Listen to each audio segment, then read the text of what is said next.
अथ पंचम अध्याय. धुंदुकारीचा प्रेत योनीत जन्म आणि तिथून उद्धार. सूत म्हणाले, शौनका, वडिलांच्या मृत्यूनंतर एक दिवस धुंदुकारीने आपल्या आईस पुष्कळ मारले व विचारले, बोल, धन कुठे ठेवले आहेस? दे, नाही तर तुला लाथाने तुडवीन. मुलाच्या या धमकीला भिवून आणि त्याच्या उपद्रव्याने दुःखी होऊन एक दिवस रात्री तिने विहिरीत उडी टाकली व ती मरण पावली. योगनिष्ठ गोकर्ण तीर्थयात्रेला निघून गेला. या घटनाचे त्याला सुख किंवा दुःख झाले नाही, कारण त्याला ना कोणी मित्र होता ना कोणी शत्रू. धुंदुकारी 5 वेशासह घरात राहू लागला. त्याच्यासाठी भोग सामुग्री मिळविण्याच्या चिंतेनं त्याची सद्बुद्धी नष्ट झाली आणि तो अत्यंत क्रूर कर्म करू लागला. एके दिवस त्या वेश्येने त्याच्याकडे पुष्कळ दागिने मागितले. कामांध झालेल्या त्याला मृत्यूचे स्मरण झाले नाही. दागिने मिळवण्यासाठी तो घराच्या बाहेर पडला. इकडून तिकडून चोरी करून धन घेऊन तो घरी आला आणि त्याने त्यांना किमती वस्त्र आणि पुष्कळ दागिने आणून दिले. त्या वेश्यांना चोरीचा पुष्कळ माल बघितल्यावर रात्रीच्या वेळी वेश्यांनी विचार केला की हा नेहमीच चोरी करतो, तेव्हा एखाद्या दिवशी राजा ह्याला निश्चितपणे पकडेल. राजाने निश्चितच याचे धन जप्त करून याला मृत्यूदंडाची शिक्षा देईलच.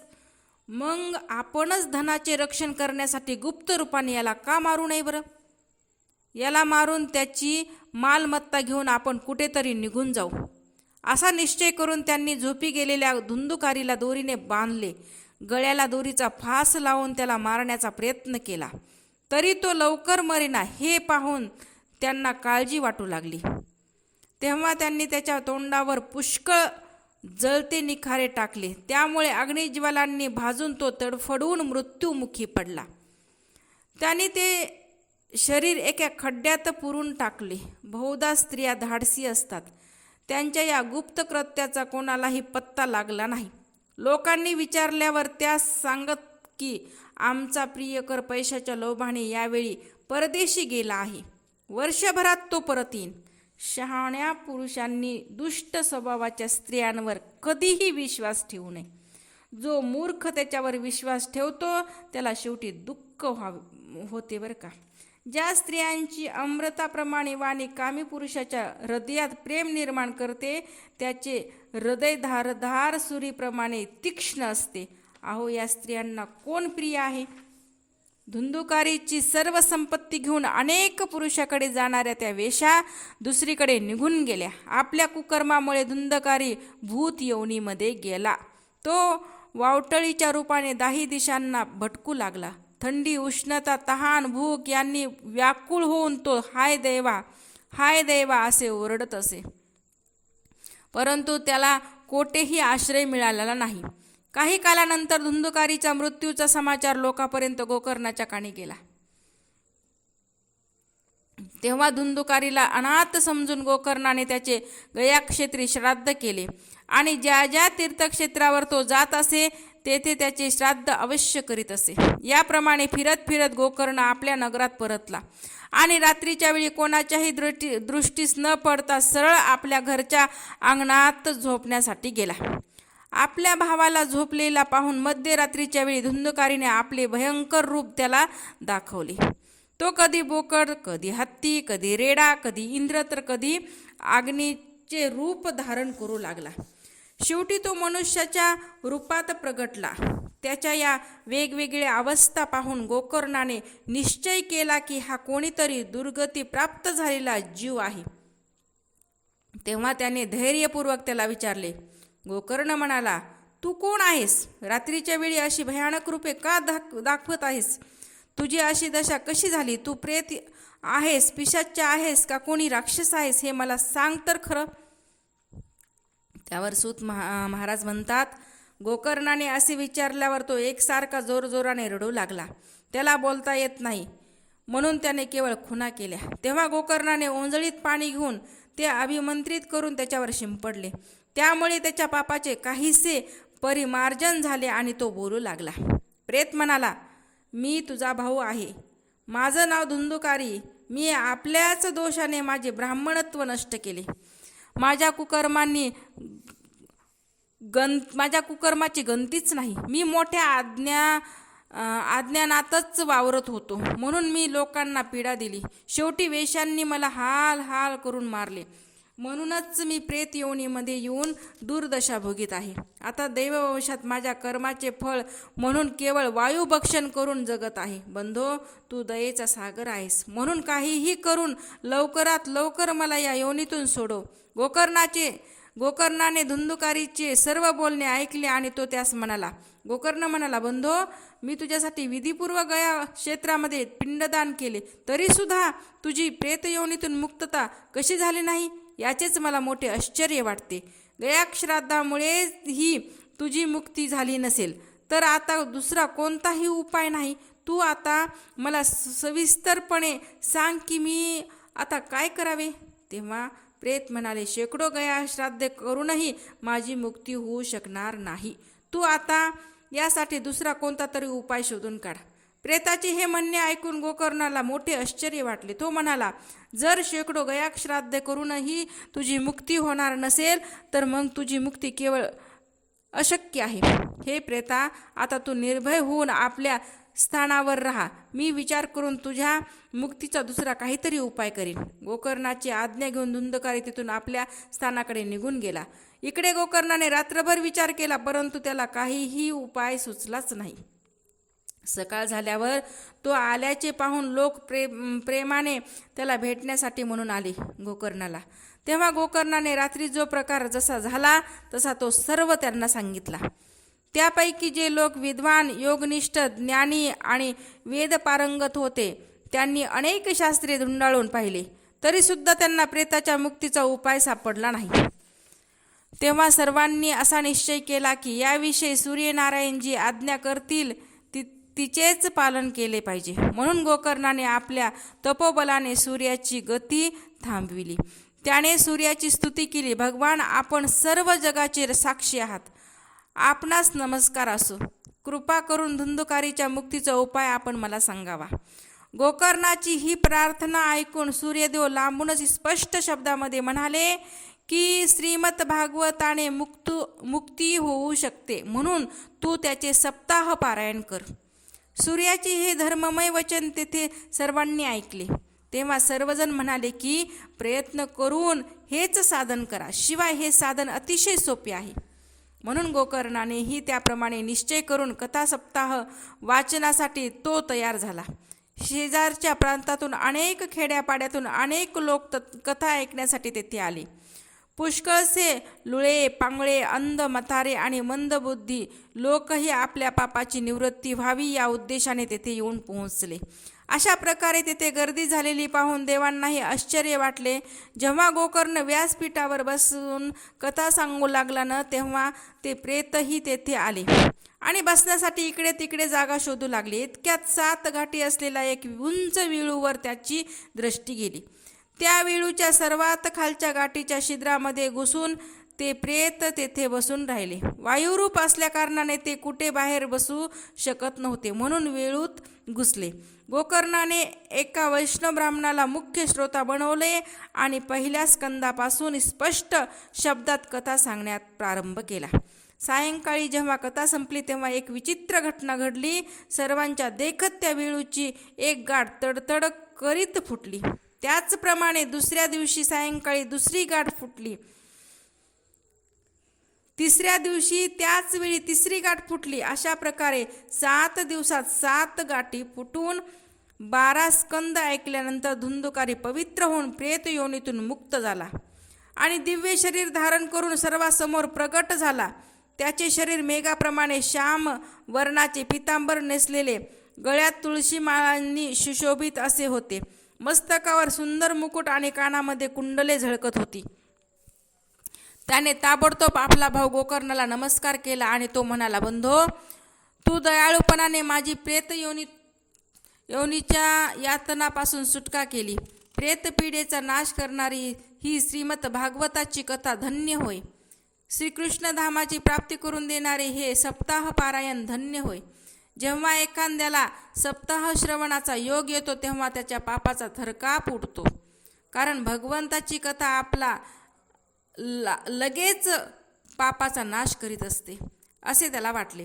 ज्याप्रमाणे अग्नी, ओले, सुखे, लहान मोठे असे सर्व प्रकारचे लाकूड भस्मसात करतो, त्याप्रमाणे सप्ताह श्रवण मन, वाणी आणि क्रियाद्वारा केलेली नवी जुनी लहान मोठी सर्व पापे अगदी भस्मसात करत असते. इतकी भागवत कथा श्रेष्ठ सांगितलेली आहे. विद्वानांनी देवताच्या सभेमध्ये म्हटले आहे, या भारतवर्षात जो श्रीमद भागवताची कथा ऐकत नाही त्याचा जन्म व्यर्थ होय. बरे, या नाश पावणाऱ्या शरीराचे मोहपूर्वक लालन पालन करून त्याला दष्टपुष्ट आणि बलवान बनविले आणि जर श्रीमद भागवताची कथा ऐकली नाही तर त्याचा काय उपयोग झाला. हाडे या शरीराचे आधारस्तंभ आहेत. नाडीरूपी दोरीने याला बांधले आहे. त्यावर मांस आणि रक्त याचा लेप देऊन कातड्याने याला मडविलेले आहे. हे मलमूत्राचे भांडार असल्याने यातील प्रत्येक अंगाला दुर्गंधी येत आहे. वृद्धावस्था आणि शोक यामुळे परिणामतः हे दुःखमय असून रोगाचे घर आहे. कोणत्या ना कोणत्या इच्छेने हे व्याकुळ असते. याची कधी तृप्तीच होत नाही. याला धारण करणे हेही एक ओझेच आहे. याच्या रोमारोमात दोष भरलेले आहेत आणि नष्ट होणारा याला एक क्षणही लागत नाही. शेवटी याला पुरले तर त्यातून किडे उत्पन्न होतात. पशूंनी खाल्ले तर विष्ठेच्या रूपात होते आणि अग्नीत जाळले तर राखेचा ढीग तयार होतो. अशा तीनच प्रकाराने याचा शेवट होत असतो ह्या देहाचा. अशा विनाशी शरीराकडून मनुष्य अविनाशी फळ देणारे काम का करून घेत नसेल बरं. जे अन्न सकाळी शिजवले जाते ते संध्याकाळपर्यंत खराब होऊन जाते, तर मग त्यातील रसामुळे पुष्ट झालेले शरीर नित्य कसे राहील सांगा बरं. या जगात सप्ताह श्रवण केल्याने भगवंताची तात्काळ प्राप्ती होऊ शकते. म्हणून सर्व प्रकारचे दोष नाहीसे होण्यासाठी हेच एकमेव साधन आहे. जे लोक भागवत कथा श्रवण करीत नाहीत ते पाण्यावरील बुडबुडे आणि डास यांच्याप्रमाणे केवळ नाहीसे होण्यासाठीच जन्माला येतात. ज्याच्या प्रवाहामुळे निर्जीव आणि वाळलेल्या बांबूच्या गाठी तुटतात, त्या भागवत कथेच्या श्रवणाने चित्ताची अज्ञानरूपी गाठ उखलली जाईन. यात विशेष ते काय. सप्ताह श्रवण केल्याने मनुष्याच्या हृदयाची अज्ञानरूपी गाठ सुटते. त्याचे सर्व संशय नाहीसे होतात आणि सर्व कर्म क्षीण होऊन जात असते. हे भागवत कथारूपी तीर्थ संसारातील पापरूप चिखल धुवून काढण्यात पटाईत आहे. विद्वानांचे म्हणणे आहे की जेव्हा हे कथातीर्थ हृदयात स्थिर होते तेव्हा मनुष्याची मुक्ती होते हे निश्चितपणे समजावे. ज्यावेळी धुंदुकारी हे सर्व सांगत होता त्याच वेळी वैकुंठातील पार्श्वदासह एक तेजस्वी विमान तेथे उतरलं. सर्व लोकांच्या समक्ष धुंदुकारी त्या विमानात चढून बसला. तेव्हा विमानातून आलेल्या पार्षदांना पाहून गोकर्ण त्यांना म्हणाला. गोकर्णाने विचारले, भगवंताचे प्रिय पार्षदांनो, येथे तर शुद्ध अंतकरणाने अनेक श्रोते आहेत. त्या सर्वांसाठी आपण आल्याबरोबर आणखी विमाने त्या सर्वांसाठी आपण आपल्याबरोबर आणखी विमाने का आणली नाहीत. आम्हाला तर असे दिसते की इथे सर्वांनी सारख्याच भावनेने कथा ऐकली आहे, तर मग फलप्राप्तीत असा भेद का हे आपण मला सांगावा, असं गोकर्णाने त्यांना प्रश्न केला. तेव्हा ते हरीचे दास म्हणाले, फलप्राप्तीच्या भेदाचे कारण श्रवणातील भेद हे आहे बरं का. श्रवण सर्वांनी सारखेच केले हे म्हणणे अगदी बरोबर आहे, परंतु यांच्यासारखे सर्वांनी मनन केलेले नाही. म्हणून सर्वांनी एकाच वेळी श्रवण केल्यानंतरही फळात फरक पडतो. या प्रेताने 7 दिवस उपवास करून श्रवण केले होते.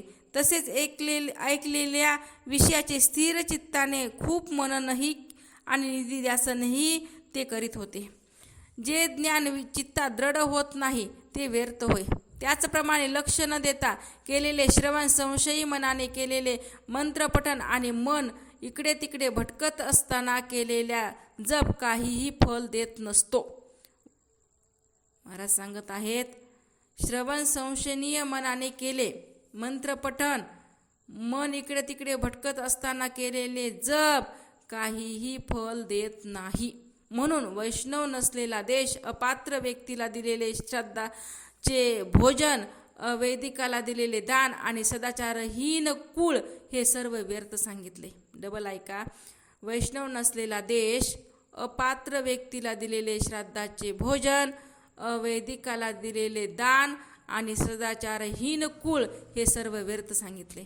गुरुवचनावर विश्वास, अंतकरणात नम्रता, मनातील विकारावर विजय आणि कथा ऐकताना चित्ताची एकाग्रता आदी नियमाचे पालन केले गेले तर श्रवणाचे फळ मिळत असते.